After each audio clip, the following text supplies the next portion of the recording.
tracks. Hello and welcome everybody to a new series that I would like to call Factual Analysis. And this is a new series we're going to start on the All Facts podcast here. And the very first episode will just be about who is the best player in the NBA. As this topic has been going around recently and a lot of people are giving out different answers. And there's one thing to note before I start. I will just start off by saying the best player in the NBA debate is the closest it's ever been, at least in my lifetime, as I do believe 9 players can be arguable to be the best player in the world. And I'm probably just going to go through each candidate and just dumb them down, and then I'll probably go with the top 2, and then I'll probably say who's the better one from those 2. And another side note, what I value in these players is how much they bring to the team and who's just really the best right now.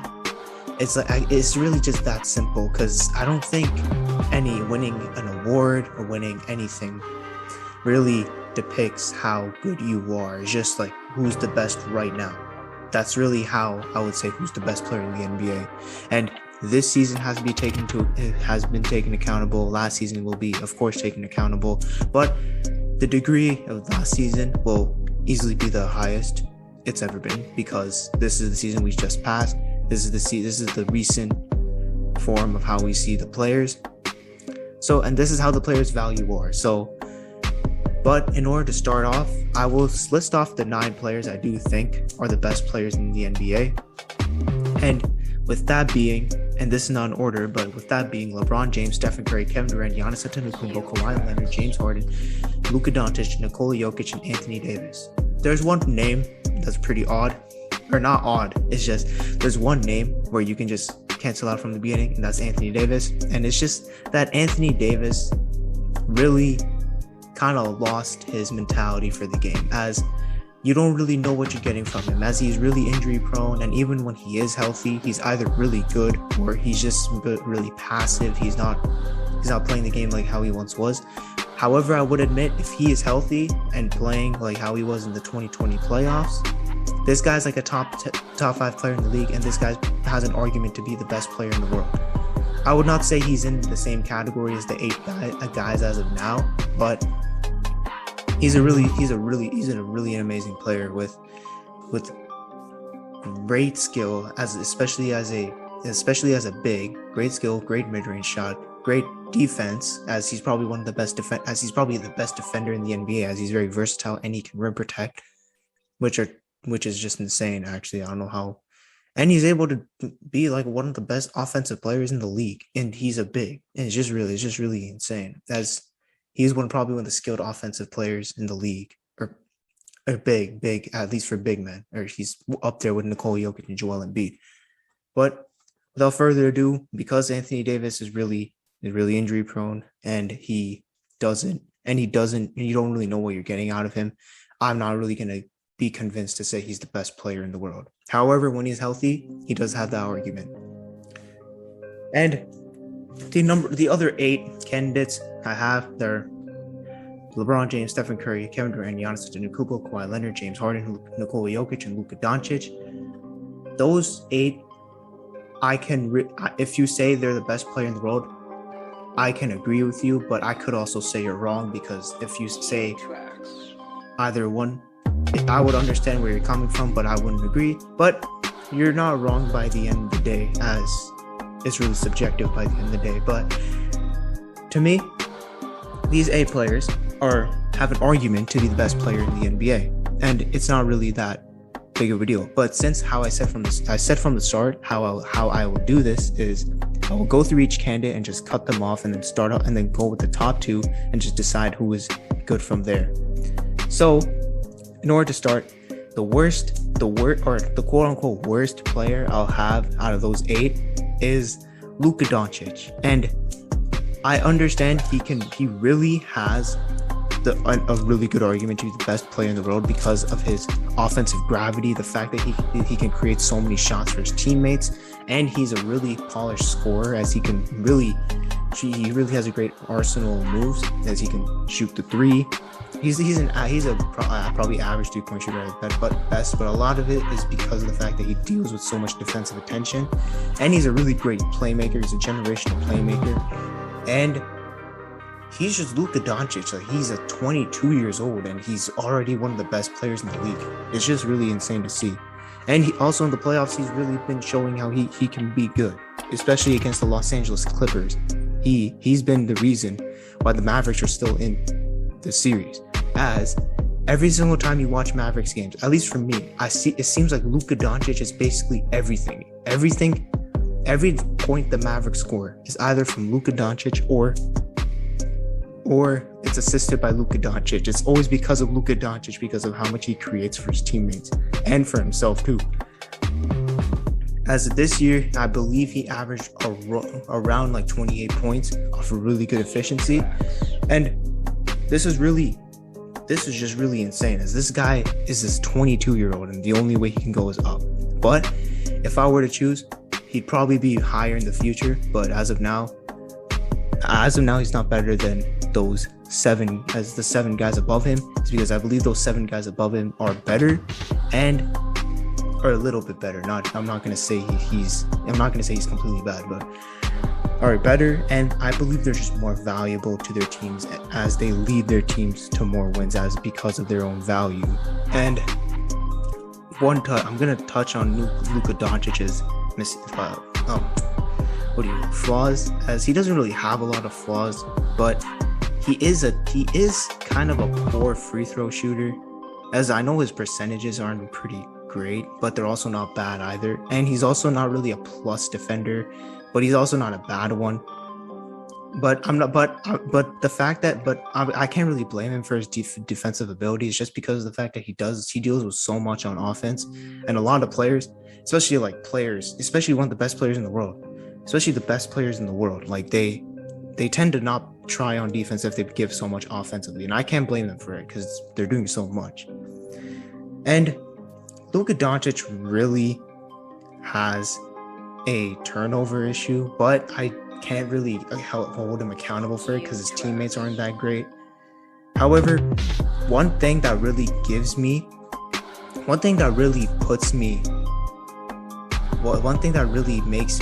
think of Luka Doncic poorly is just the fact that his teammates tend to get frustrated with him. And I'm not saying Luka Doncic is the bad player. It's just for the fact that I don't see the Mavericks having a direction any way forward. As the fact that they have Luka Doncic they're set for the future. They're set for like probably the next decade.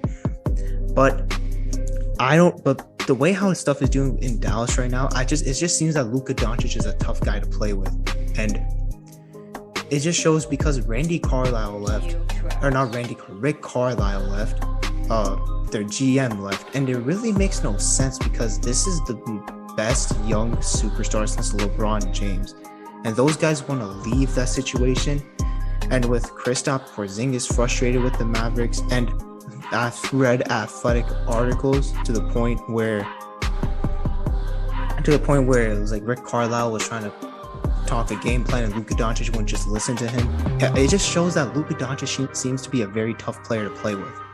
So if the fact that he is really good, it just really comes to the place where I just have to nitpick everything, and that's really tough because there's so many great players in the NBA. But if you would say Luka Doncic was the best player in the NBA, like especially against the Clippers, you'd say like this guy's the best player in the NBA.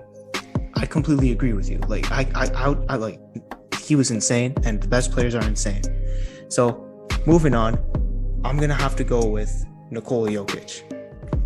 And Nikola Jokic doesn't really get talked about as much, as I do believe he's one of the most underappreciated players in the league, and he's also on a career trajectory to be a top 50 player of all time. And a lot of people don't really talk about it, yet this guy is insane. His passing is out of the world.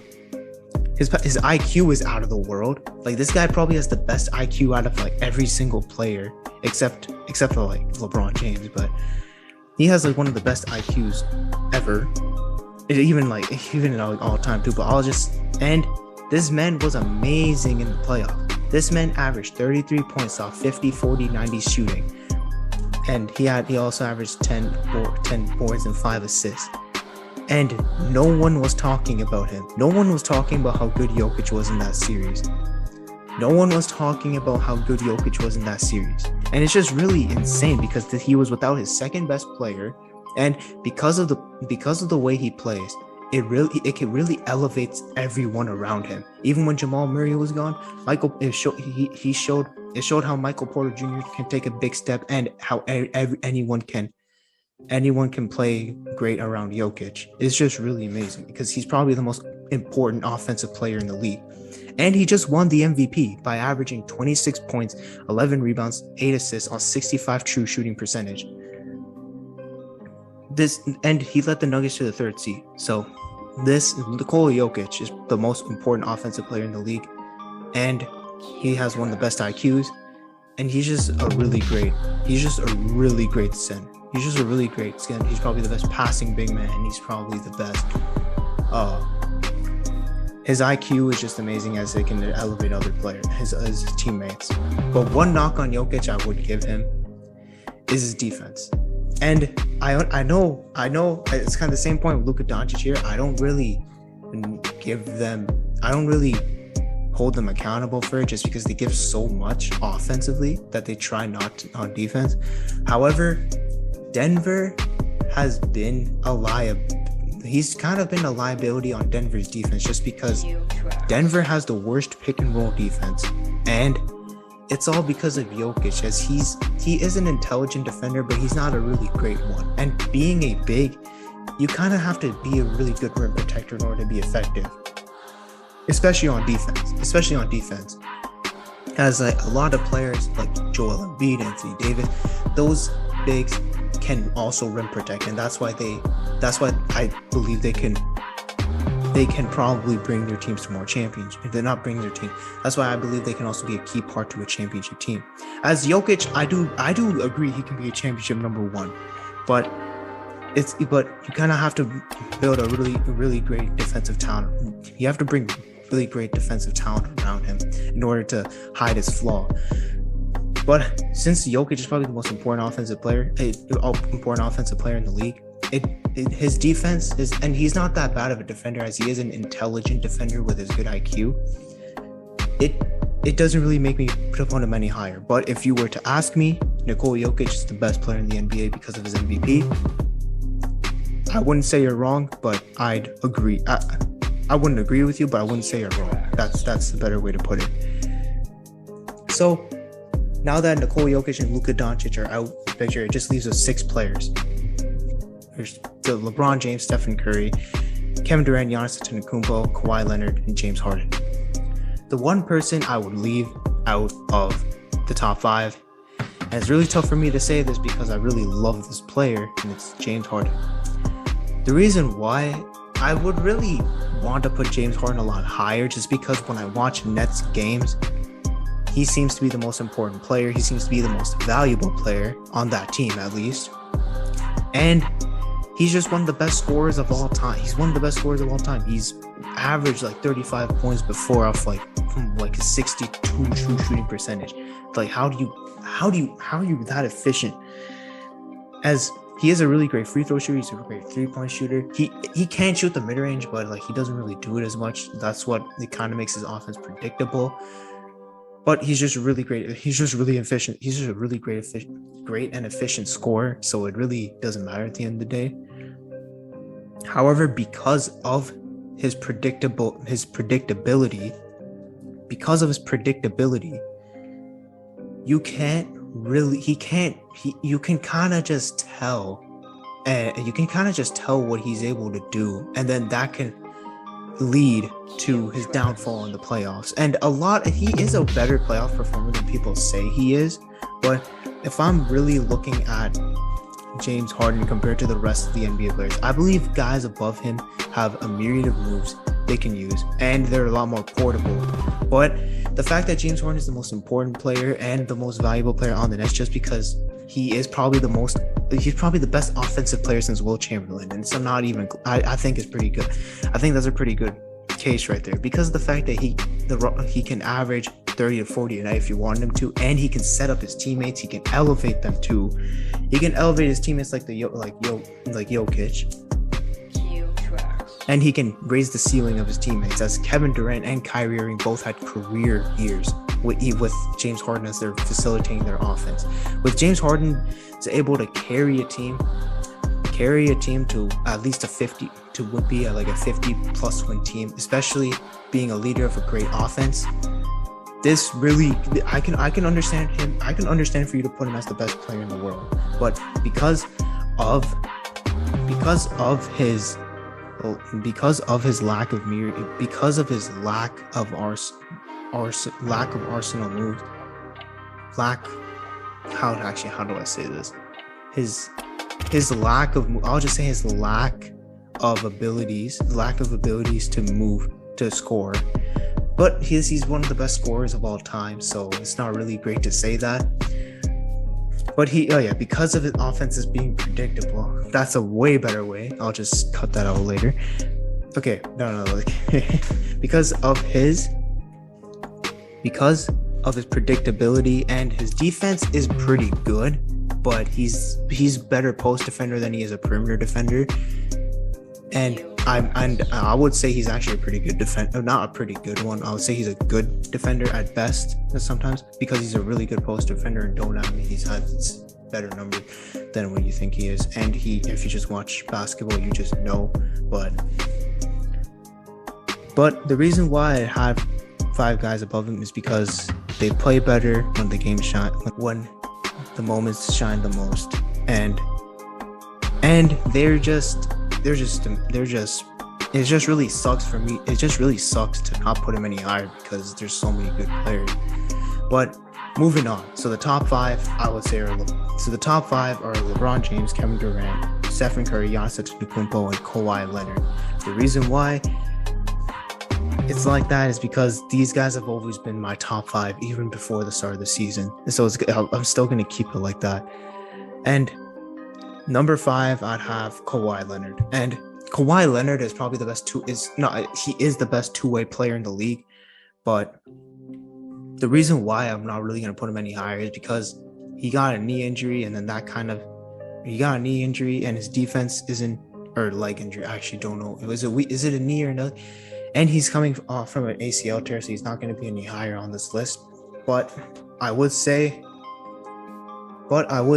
he's the best two-way player in the league, and because he had an injury, so he's not as great defensively as he used to be.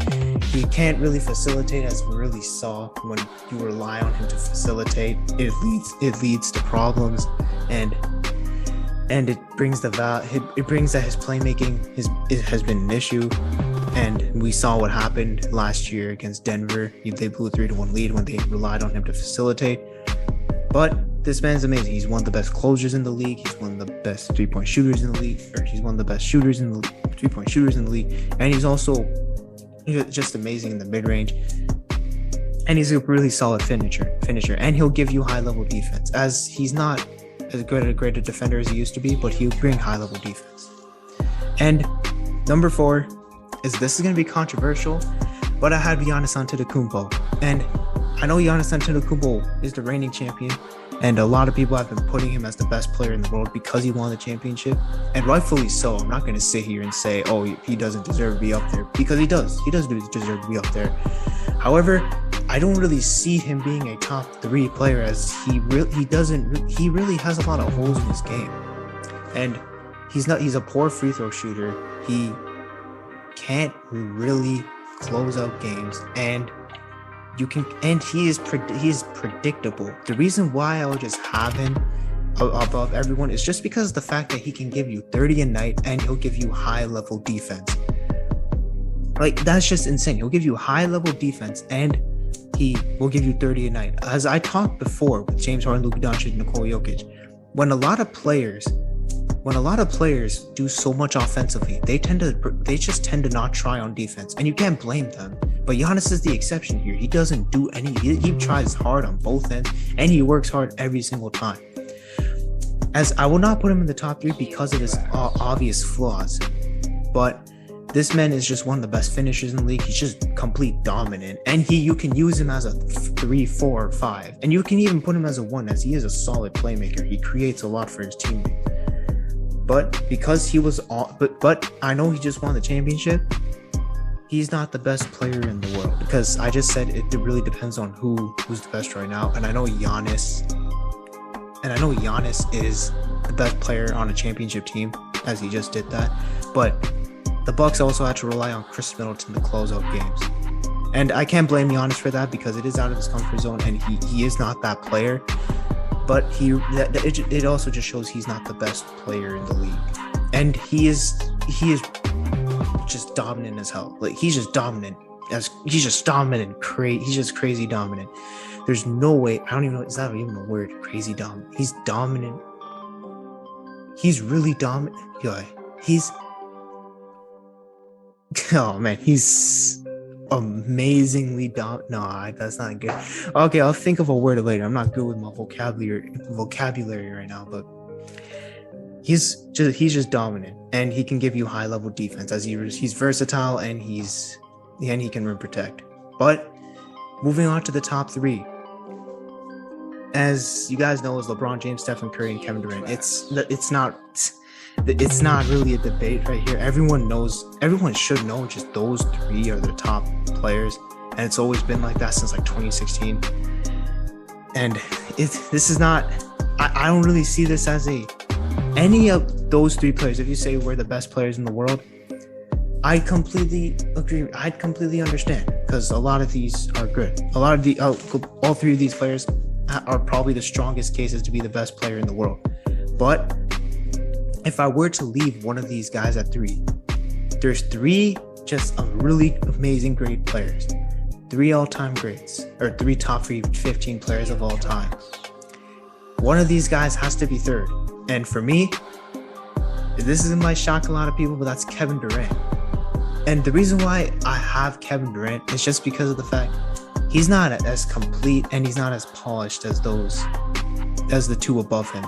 As Kevin Durant, he's a really awesome scorer, and he's the best closer in the league. This is a 7-foot player that can shoot from anywhere. He's a really great mid-range shooter. He's a really good finisher, and he is an underrated playmaker. But his playmaking was an issue with the team. That's why they had to force James Harden to come back, so they can have a facilitator. But he can't really be a facilitator. His defense has taken a step back, although it is pretty decent at best. But his defense has taken a step, and he can't really be a leader of an amazing offense just because of the fact that he can't play make. He's not a really good combo guard, but he is a forward, so I can't really blame him for that. But if we're talking about the best player in the world, like who's the best right now, Kevin Durant. He should be number 1, but the 2 guys above him are better. And this past season, he really didn't play a lot, as he did amazing in the playoffs, but he was able to, he showed what he was able to do. Everyone knew what he was capable of doing, and he just showed he's still the same guy. So I don't think his ability in the playoffs just boosted his leg, because he really just did what people thought of him to be. And he doesn't really have a great impact to the other guys above him. As I said, he's not really the most important and valuable player on the team. He's the best, but he's not the most important and valuable. And I know you could argue, if you're not the best, if you're the most important and the most valuable, are you not the best? Which I completely agree with you. So if you think James Harden is better than Kevin Durant because of that reason, I wouldn't see a problem with that. But Kevin Durant is Kevin Durant. Like, this man can score from anywhere, and he can give you a high intensity defense if he wanted to. But his defense has taken a step back, and it is because of his Achilles injury, so I can't blame him for that. But if this is who he is defensively for the rest of his career, that's who he is. But now we're moving on to, and also one thing about Kevin Durant, he's just crazy efficient. This guy averaged 27 points off 67 true shooting percentage. This was this past season, so that's also one thing to think about.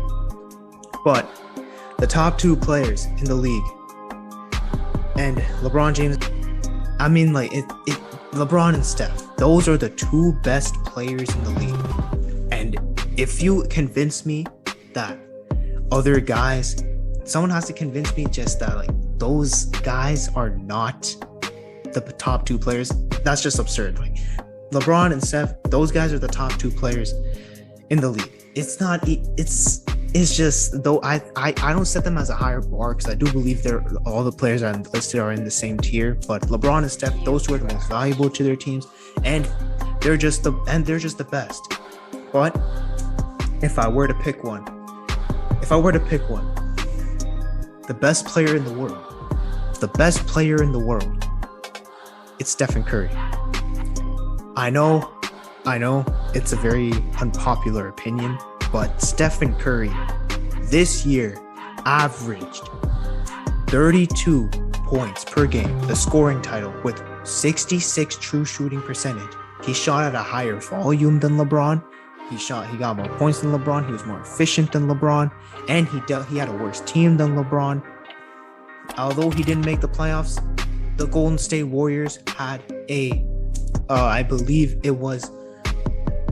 The point is, the Warriors had a winning record in the season, and they just lost in the play-in tournament to another team. And if Draymond didn't miss, maybe they probably would have been in the playoffs. But Stephen Curry was the most valuable player this year, and he wasn't the MVP like the criteria the MVP award is, but he was the most valuable player in the league. And LeBron James, the reason why I'm not putting LeBron James, and he's probably going to prove me wrong otherwise, but the fact that LeBron James is getting older, and I can't blame him for that. LeBron James is getting older, but he's still averaging like a solid 25, 8 and 8. And he can facilitate an offense, he can elevate his teammates. He's a 6'8" forward that can do that too, and he'll give you good defense as well. But now he's not really as great as a player, as now he's more perimeter oriented, as he takes more threes, he takes more long shots rather than just be dominant in the paint.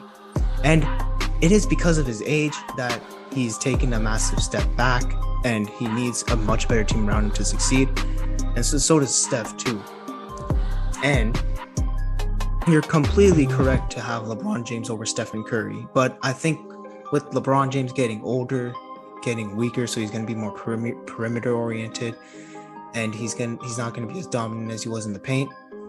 And Curry is a lot more portable, as he can move off ball. He doesn't need the ball in his hands to be effective. And he shot at a much higher volume than LeBron. He averaged more points than LeBron. And I know there's a difference between having a better season than someone than being better than someone. But for this past 2 seasons, I saw a prime Stephen Curry be the most valuable player on his team, while Golden State just didn't have a really good supporting cast around him. And that's why they missed the playoffs. But Stephen Curry was just insane this year. LeBron James was also insane too, but he wasn't. 39 and 33. That was the Warriors record. And so that just means they had a 54 win percentage, which is good. They were above 500, but they were just still, that just proves how good the West was, how good the West actually is. And especially when you don't have a really great team, it's going to be hard to be successful. But Stephen Curry, with also Stephen Curry being effective with and without the ball in his hands, because the Warriors offense really just relied on him, and it was really just Stephen Curry, and he created shots for every single one because of his shooting gravity, his scoring gravity, and his off-ball gravity, because he was just so portable and he was just moving around all the time. Just the Warriors couldn't help him on the offensive side this year. As well, they did have a good defensive team, but they really didn't have the offensive firepower to keep up with other teams.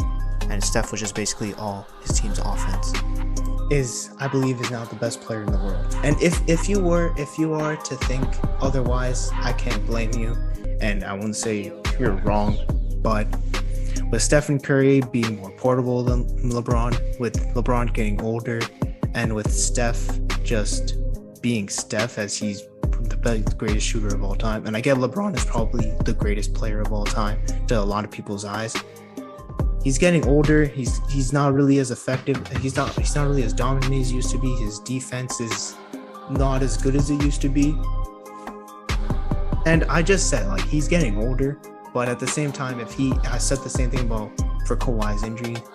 If he is like that for the future, that's who he will be. So I will have to say the best player in the world is Stephen Curry. And this is the end of the factual analysis. Be sure to like and subscribe, listen, share it with your friends, just do everything with it. And on to the next factual analysis, on to the next episode, on to the next podcast episode. Give the podcast, I don't know, voice message to show us how much you appreciate our content, and we'll give more content in the future, don't worry, and we'll definitely give more factual analysis if you like these. So I'm Haris Vakar. This is the factual analysis of the All Facts podcast, and I'm out.